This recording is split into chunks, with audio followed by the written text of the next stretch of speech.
My dear students, Bihar paramedical और paramedical matric की विशेष तैयारी के लिए अभी सब्सक्राइब कर लीजिए पीपीआई ट्यूटोरियल के यूट्यूब चैनल को। और डेली लाइव क्लासेस के पीडीएफ नोट्स और टाइम शेड्यूल जानने के लिए टेलीग्राम चैनल ज्वाइन कर लीजिए जिसका नाम है पीपीआई ट्यूटोरियल। सर्च करके भी या डिस्क्रिप्शन बॉक्स में लिंक है, उससे भी ज्वाइन कर सकते हैं। और अगर आपको और विशेष तैयारी करनी है, बेसिक से हार्ड सारे सब्जेक्ट्स को पढ़ना है, सो आप हमारे पेड कोर्स का सब्सक्रिप्शन भी ले सकते हैं। उसके लिए आपको कॉन्टैक्ट नंबर वीडियो में दे दी जाएगी, हमें व्हाट्सएप कीजिए, आपको फिर सब्सक्रिप्शन के सारा डिटेल्स मिल जाएगा। सो आपका वेलकम है। चलिए अब इस क्लास को शुरू करते हैं। So hello my dear lovely students, आज की इस क्लास में हम लोग कुछ इंपॉर्टेंट जीके के क्वेश्चंस करने वाले हैं। तो क्लास को शुरू से अंत तक देखिएगा। चैनल पे नए हैं तो सब्सक्राइब कर लीजिएगा। और टेलीग्राम चैनल तक अभी तक आप नहीं जुड़े हैं क्लास की इन्फॉर्मेशन पीडीएफ पाने के लिए, तो आप पीपीआई ट्यूटोरियल सर्च करके भी वहाँ ज्वाइन कर सकते हैं। वहाँ पे सबसे पहले आपको न्यूज़ेस और आपका स्केड्यूल सारा मिलता है इंपॉर्टेंट्स, ठीक है। तो टेलीग्राम चैनल भी ज़रूर ज्वाइन कर लीजिएगा। So my dear lovely students, आज का पहला सवाल है कि blue revolution is related to, ठीक है। सो नीली क्रांति आपका यानी ब्लू रेवोल्यूशन इससे संबंधित है। तो आपके दिए गए ऑप्शंस हैं, पहला बागवानी से, दूसरा बैगन उत्पादन से, तीसरा मछली उत्पादन से और चौथा अंडा उत्पादन से। तो आपको बताना है हॉर्टिकल्चर यानी बागवानी, ब्रिंजल प्रोडक्शन यानी बैगन उत्पाद, सी आपका मछली उत्पादन यानी फिश प्रोडक्शन और आपका डी अंडा उत्पाद यानी एग प्रोडक्शन। तो आपको बताना है कि करेक्ट आंसर क्या होगा, ठीक है। सो कौन सा इसमें से उत्तर होगा सही, जल्दी जल्दी चैट बॉक्स में आप लोग कमेंट्स कीजिए, ठीक है। फटाफट कमेंट्स कीजिए कि कौन सा उत्तर सही होगा। और ये जो टॉपिक है ना रेवोल्यूशन वाला, ये रेवोल्यूशन वाला टॉपिक जीके के लिए बहुत ही वीवीआई है, क्योंकि अगर आप प्रीवियस ईयर्स देखोगे, ठीक है, सो वहां पर आपको बहुत बार ये क्वेश्चंस दिखेगा रेवोल्यूशंस के ऊपर। अभी ब्लू है तो हो सकता है वाइट हो, कहीं ग्रे हो। तो ये बहुत इंपॉर्टेंट है कि आपको रेवोल्यूशंस पता होने चाहिए, कौन सा रेवोल्यूशन किस नाम से हुआ था, ठीक है। सो यहाँ का भी बात कर लेते हैं कि आपका ब्लू रेवोल्यूशन किस के लिए हुआ था, ठीक है। सो ब्लू रेवोल्यूशन जो आपका है वो आपका रिलेटेड है, शब्द से हमेशा पकड़िए। पीपीआई पर आपको कोई भी सब्जेक्ट्स हो, मैं हमेशा यही कहता हूँ कि आप अकॉर्डिंग टू सब्जेक्ट, खासकर इंग्लिश में जिनके अभी वीक है इंग्लिश, सो जो आपका है वर्ड्स के ऊपर चलना है। तो ब्लू, ब्लू मतलब हम लोग क्या लेते हैं, ठीक है, एक्वा। एक्वा मतलब क्या होता है आपका पानी, वाटर, ठीक है। सो ये ब्लू रेवोल्यूशन वाटर से रिलेटेड है। तो ये किस चीज के लिए होगा, आपका फिश के लिए, ठीक है। पानी में क्या रहती है, फिश। तो फिश आपका फिश प्रोडक्शंस के ऊपर यानी फिश से रिलेटेड है आपका ब्लू रेवोल्यूशन। ब्लू का मतलब होता है ना, अपना प्लैनेट कौन सा कलर का है, अपना अर्थ बाहर से देखोगे तो अपना अर्थ क्या है, ब्लू प्लैनेट है। ब्लू प्लैनेट क्यों दिखता है, बिकॉज ऑफ वाटर। वाटर में क्या रहता है आपका, फिश, मछलियां रहती हैं, तो इस वजह से आपका ब्लू रेवोल्यूशन हो गया। अब कुछ और एग्जांपल्स देख लेते हैं। अब आपका एग प्रोडक्शन को हम लोग कौन सा बोलते हैं, तो इसे हम लोग सिल्वर बोलते हैं, सिल्वर रेवोल्यूशन, ठीक है। फिर हॉर्टिकल्चर तो आपको पता ही है। और भी कुछ एग्जांपल्स देख लेते हैं। आपका ग्रीन रेवोल्यूशन, चलिए बताइए ग्रीन रेवोल्यूशन किसके लिए हुआ था।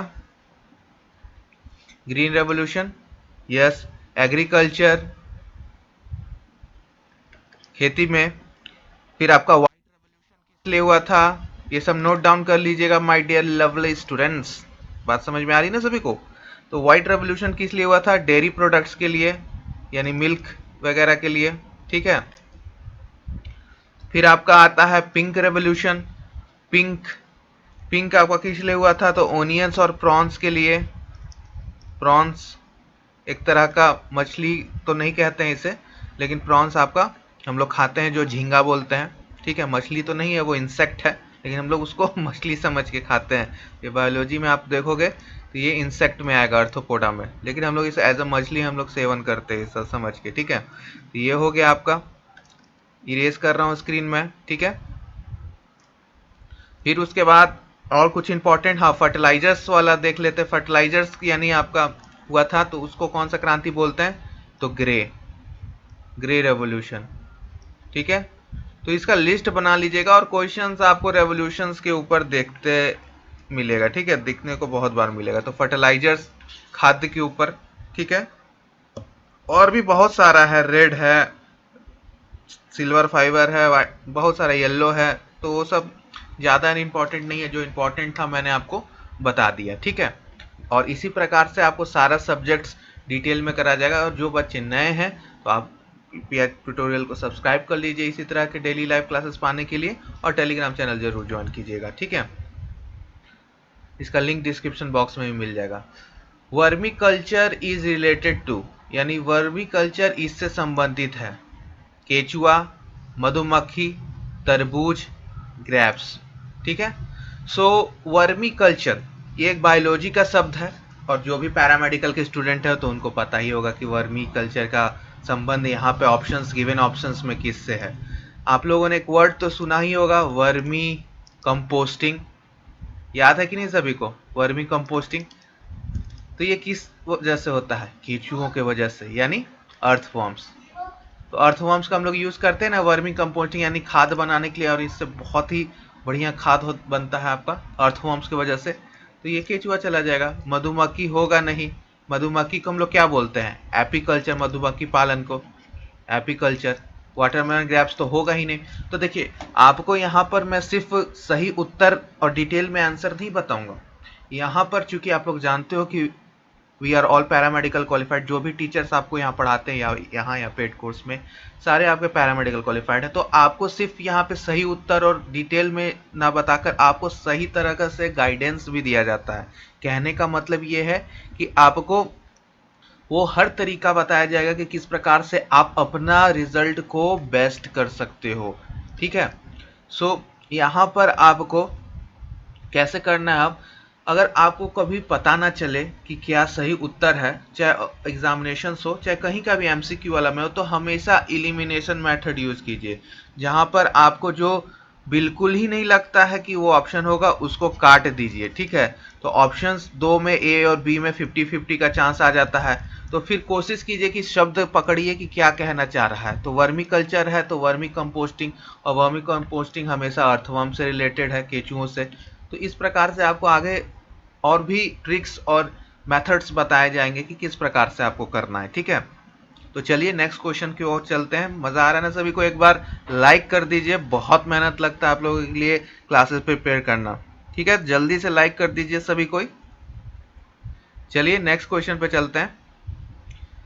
द मैक्सिमम नंबर ऑफ आपका मेंबर्स ऑफ लोकसभा, ठीक है, यानी लोकसभा के सदस्यों की अधिकतम संख्या कितनी होती है, ठीक है। 543, 545, 499 या 421, ठीक है। तो अधिकतम संख्या कितनी होती है आपकी लोकसभा में? बता दीजिए, जल्दी बता दीजिए, सभी को कमेंट कीजिएगा, जल्दी से बताइए। मैक्सिमम नंबर ऑफ सीट्स आपका लोकसभा में कितना होता है? हाँ, तो करेक्ट आपका उत्तर हो जाएगा, ऐसे तो 543 रहता है, ठीक है, करेंटली, ठीक है। हाँ,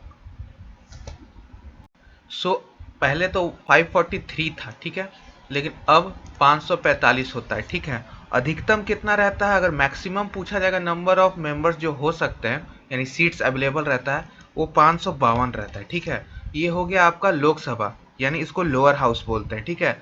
अपर हाउस यानी आपका राज्यसभा, ठीक है। राज्यसभा में अगर पूछेगा, क्योंकि ये सब बहुत ही आपका इंपॉर्टेंट है, यानी अपर हाउस इसे बोलते हैं, ठीक है, अपर हाउस, और आपका लोकसभा को लोअर हाउस। तो राज्यसभा में आपका अधिकतम से 250 रहता है, ठीक है, मैक्सिमम।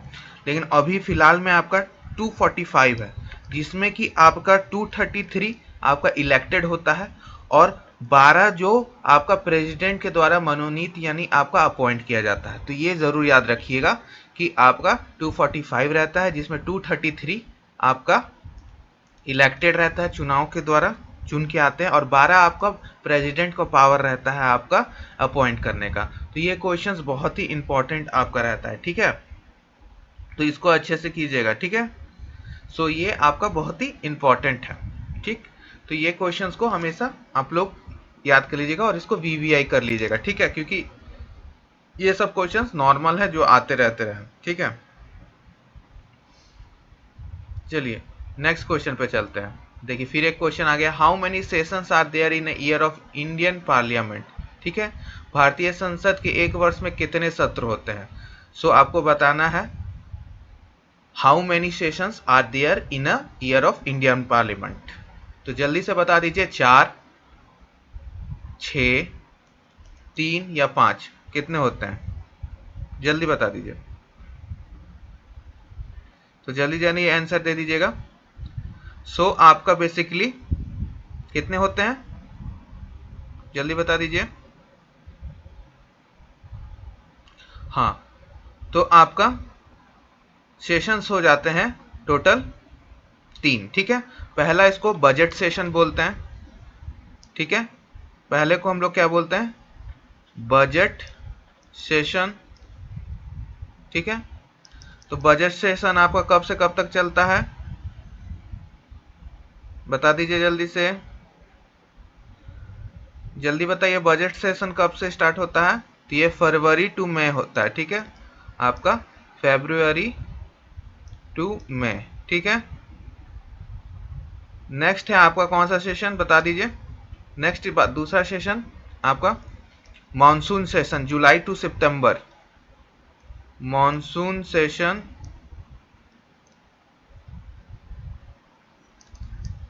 जुलाई टू आपका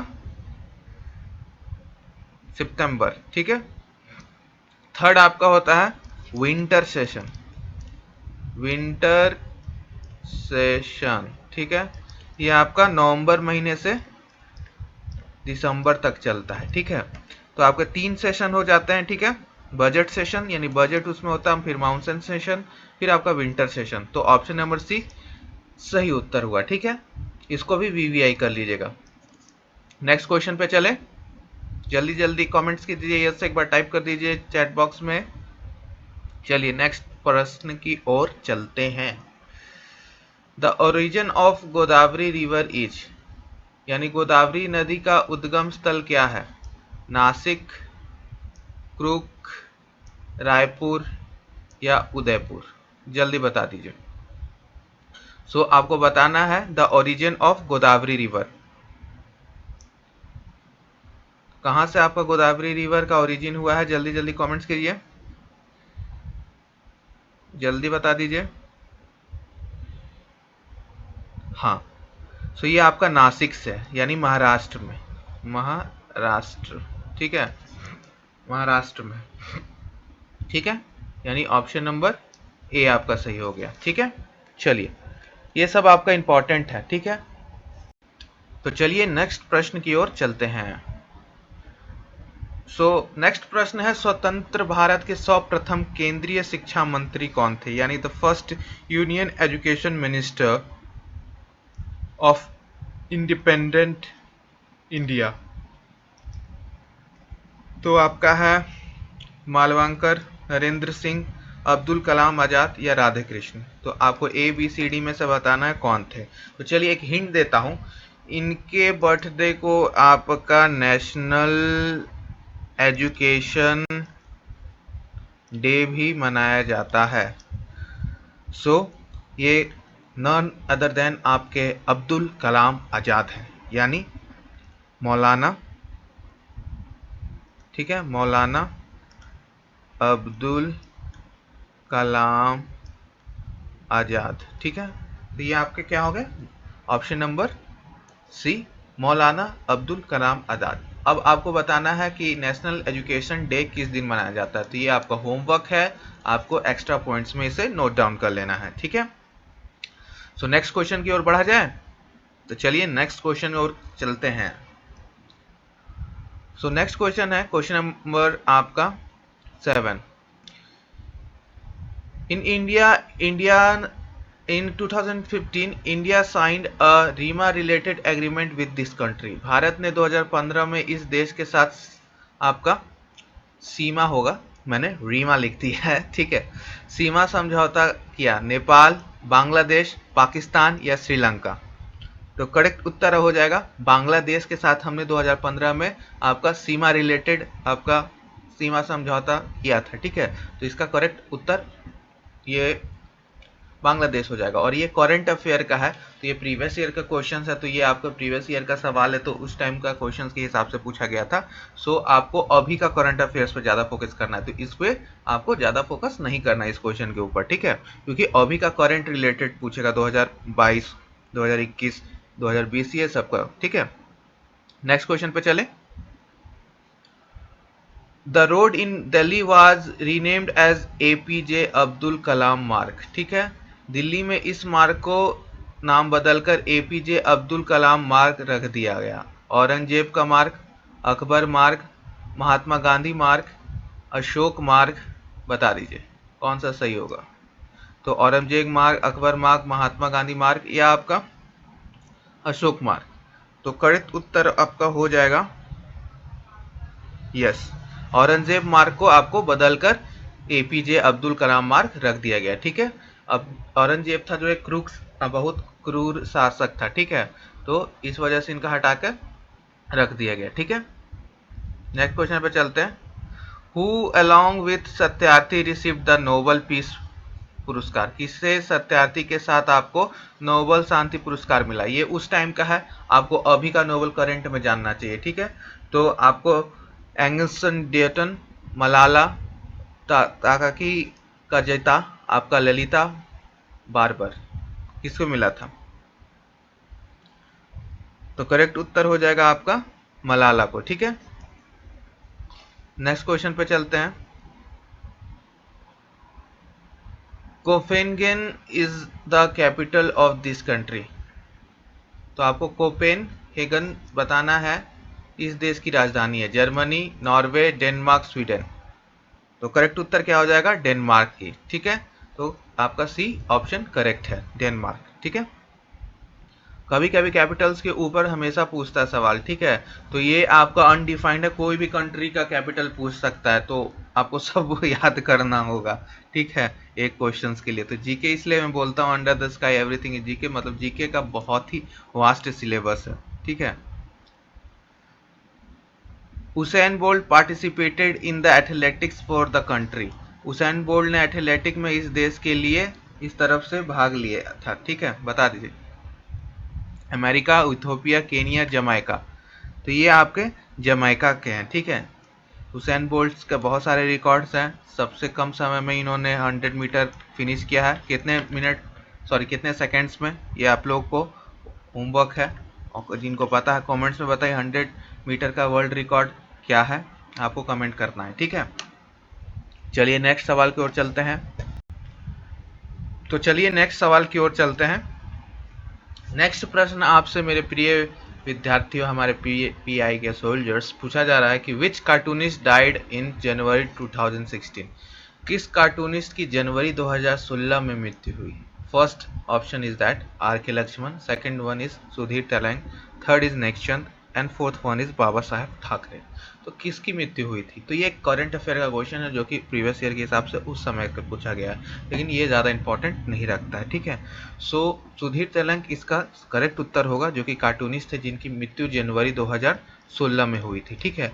तो ये आपका रेलेवेंट क्वेश्चन नहीं है, तो आप इसे हटा सकते हो, ठीक है, क्रॉस आउट कर सकते हो, ठीक है, इसको रिमूव कर सकते हो, ठीक है। नेक्स्ट क्वेश्चन पे चलते हैं। तो बहुत सारा आपका जीके का करंट अफेयर्स का क्वेश्चन रहता है, जो कि आपका अभी के बेसिस पे नहीं है, तो उसको मैं हमेशा एज अ पीपीआई सोल्जर्स हो आप लोग, तो आपको जो बात रहता है फैक्चुअल बताता हूँ, कि आपको जो करना है वो तो करना है, जो नहीं करना है उससे टाइम सेव करना है, ठीक है।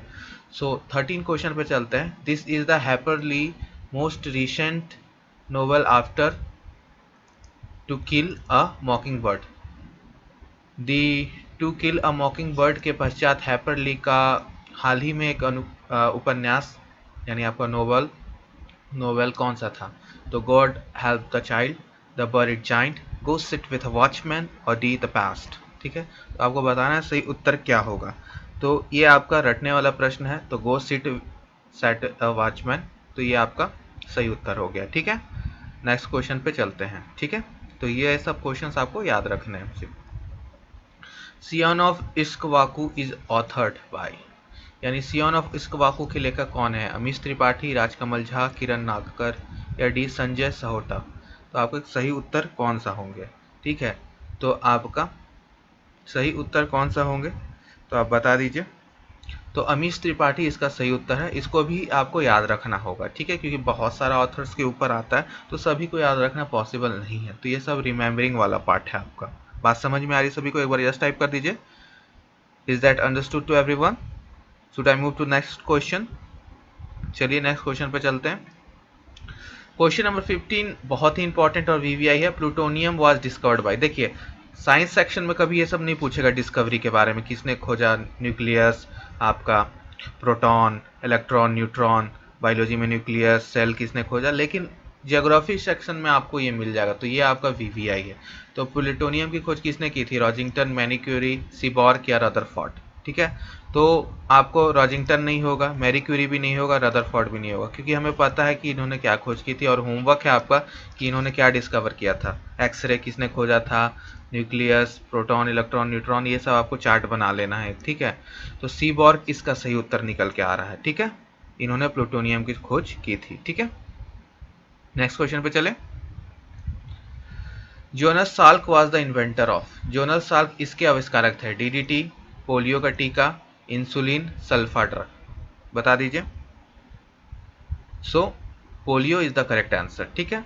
तो आपका खोज पे भी आता है सवाल। तो ये जीके सेक्शन से आएगा। बायोलॉजी में या आपका फिजिक्स केमिस्ट्री में कोई भी इन्वेंटर, डिस्कवरी, ये सब पे नहीं आएगा। जीके में ही आपका हमेशा पूछा जाएगा, ठीक है। तो ये बात हमेशा याद रखिएगा, ठीक है। नेक्स्ट क्वेश्चन पे चलते हैं। Carotene is found in abundance in it. इसमें कैरोटीन प्रचुर मात्रा में पाया जाता है। देखिए जो कैरोटीन है आपका, ठीक है, कैरोटीन विटामिन आपका ए में रहता है, ठीक है। और विटामिन ए का क्या काम है? नाइट ब्लाइंडनेस से हमें बचाना, क्योंकि इसकी कमी से नाइट ब्लाइंडनेस हो जाता है, यानी रात में हमें सही से नहीं दिखता है। तो C for carotene, C for carrot, याद रखिएगा। सी से कैरेट, सी से कैरेटीन, तो आपका ए कैरोटीन सही हो जाएगा, ठीक है। एक प्लांट का मतलब बैंगन होता है, सी का रेडिश, मूली, ठीक है, और डी पोटैटो, ठीक है। सो कैरोटीन आपका विटामिन ए, ठीक है, और इसका केमिकल नेम क्या है? थियामिन, ठीक है। सो इसी प्रकार से आपको सारे विटामिन के नाम याद होना चाहिए, यानी विटामिन ए, बी, आपका B1, B2, ऐसे करके B6, फॉलिक एसिड, बायोटीन किसे कहते हैं? साइक्लोकोबालामिन, विटामिन B12, फिर विटामिन के, फाइलोक्विनोन, विटामिन सी, आपका आपका vitamin C ascorbic acid, vitamin D, फिर आपका विटामिन ई, ठीक है, कैल्सीफेरॉल, एग्रोफेरॉल, ये सब आपको सब याद होना चाहिए। तो चार्ट एक बना लीजिएगा, ठीक है, तभी जाके आपको यहाँ से बेनिफिशियल होगा, ठीक है। और कैरोटीन आपका यानी कैरोटिनॉइड्स होता है, जो कि सिर्फ गाजर में होता है, जिससे हमारी आंख स्वस्थ रहती है। तो गाजर अच्छे से खाना चाहिए, ठीक है, आंख सेहत सही रहेगा उसका, ठीक है। रेटिनॉल्स भी आपका विटामिन ए के अंदर आता है। अब आ जाते हैं हम लोग अपना नेक्स्ट सवाल पे। 18, ये भी वीवीआई क्वेश्चन है। It is synthesized in sunlight. इसका संश्लेषण सूर्य प्रकाश में होता है। तो आपका ऑप्शन है क्लोरोफेरॉल, बी है विटामिन डी, सी है विटामिन ए, और डी है विटामिन के। Chlorophyll, vitamin D, vitamin A, vitamin के। सो आपका सही उत्तर क्या हो जाएगा? Vitamin D. इसको हम लोग सनशाइन विटामिन भी बोलते हैं, यानी कहने का मतलब है विटामिन डी के वजह से ही आपका बोन सही रहते हैं, नहीं तो आपको रिकेट्स हो जाएगा, ऑस्टियोमलेशिया जिसे बोलते हैं, जिसके वजह से आपका हड्डी कमज़ोर हो जाएगी, आपको नॉक नी ये सब हो सकता है। तो ये आपका सनलाइट के प्रेजेंस में ही सिंथेसाइज होता है, जिसकी वजह से आपका बोन्स में कैल्शियम और फॉस्फोरस का डिपोजिशन होता है, ठीक है। तो ये बहुत ही इंपॉर्टेंट है, ठीक है। और जैसा मैंने कहा विटामिन आपको याद होने चाहिए, सारा केमिकल नेम्स और क्या डिफिशियंसी से आपको कौन सा रोग हो सकता है, ये सब को आपको होमवर्क है, चार्ट बना लेना है, जैसा कि मैंने बताया, ठीक है। नेक्स्ट क्वेश्चन पे चलिए। 1 एकड़ इज इक्वल टू, 1 एकड़ इसके बराबर होता है, यानी आपका जमीन नापने का एक यूनिट है। तो 1 एकड़ बराबर 100 वर्ग मीटर, 1760 गज, 100 वर्ग मीटर या 20 वर्ग मीटर, ठीक है। सो आपको वर्ग मीटर में बताना है, नहीं तो गज में बताना है, यानी आपको 100 स्क्वायर मीटर, ठीक है, और 1760 यार्ड्स, 10 स्क्वायर मीटर्स या 20 स्क्वायर मीटर्स। तो 1 एकड़ बराबर कितना होता है, ठीक है, जल्दी बता दीजिए। 1 एकड़ इक्वल टू इन मीटर्स बताना है, ठीक है। तो मीटर में आपका कितना हो जाएगा, तो 4046 आपका स्क्वायर मीटर। तो सारे ऑप्शंस गलत है इसमें, ठीक है। तो ये आपका क्वेश्चंस गलत हुआ, ठीक है। तो ये आपको याद रखना है, ठीक है। बात समझ में आई? हाँ, तो ये आपका क्वेश्चन गलत है क्योंकि 4046 स्क्वायर मीटर्स रहता है, ठीक है। तो आपका कोई भी ऑप्शन सही नहीं हुआ, ठीक है। तो ये रॉन्ग क्वेश्चन था, ठीक है। चलिए लास्ट प्रश्न पे चलते हैं। लास्ट प्रश्न में जाने के बाद जो भी बच्चे तैयारी करना चाहते हैं, बेसिक से पढ़ना चाहते हैं सारे सब्जेक्ट्स को, यानी सारे सब्जेक्ट्स को, तो आप हमारे पेड कोर्स को भी ज्वाइन कर सकते हैं। स्क्रीन पे आपको नंबर दिख रहा होगा, हमें व्हाट्सअप कीजिएगा, आपको सारे डिटेल्स फर्दर दे दिया जाएगा, ठीक है। फैथोमीटर मेजर्स, फैथोमीटर नापता है क्या? वायु दबाव, साउंड डेंसिटी, डेप्थ ऑफ सी या अल्ट्रासाउंड? वायु का दाब, ध्वनि की तीव्रता या समुद्र की गहराई, क्या नापता है आपका? जल्दी बता दीजिए। ये बहुत ही इजी क्वेश्चन है, ठीक है। ये आपका सबसे इजी क्वेश्चन है। डेप्थ ऑफ सी यानी आपका सबमरीन्स वगैरह पे सीज में यूज होता है आपका समुद्र की गहराई नापने के लिए। तो डेप्थ ऑफ सी आपका करेक्ट उत्तर हो गया इसका, ठीक है। आज का क्लास आपको कैसा लगा फीडबैक ज़रूर दीजिएगा कमेंट सेक्शन में। क्लास के बाद कमेंट सेक्शन में आपका फीडबैक ज़रूर दीजिएगा। और इसी तरह के क्लासेस पाने के लिए for Bihar, UP, Jharkhand, paramedical, polytechnic, ITI, PBI tutorial को सब्सक्राइब कर लीजिए और टेलीग्राम चैनल जरूर ज्वाइन कर लीजिएगा। लिंक डिस्क्रिप्शन बॉक्स में, नहीं तो सिर्फ PPI ट्यूटोरियल सर्च कीजिएगा, वहाँ पर आपको सारा कुछ सबसे पहले मिलेगा, चाहे वो आपका टाइम शेड्यूल हो क्लासेस का, या आपको नोट्स या PDF, और जल्द जब एग्ज़ाम स्टार्ट होगा तो क्विज भी। तो जल्दी ज्वाइन कर लीजिए, ठीक है। और कमेंट ज़रूर कीजिएगा और अच्छे से क्लासेस को कीजिए और अच्छे से बेस्ट रिजल्ट लाइए फॉर PPI ट्यूटोरियल। मिलते हैं नेक्स्ट क्लास में, तब तक के लिए bye bye and take care.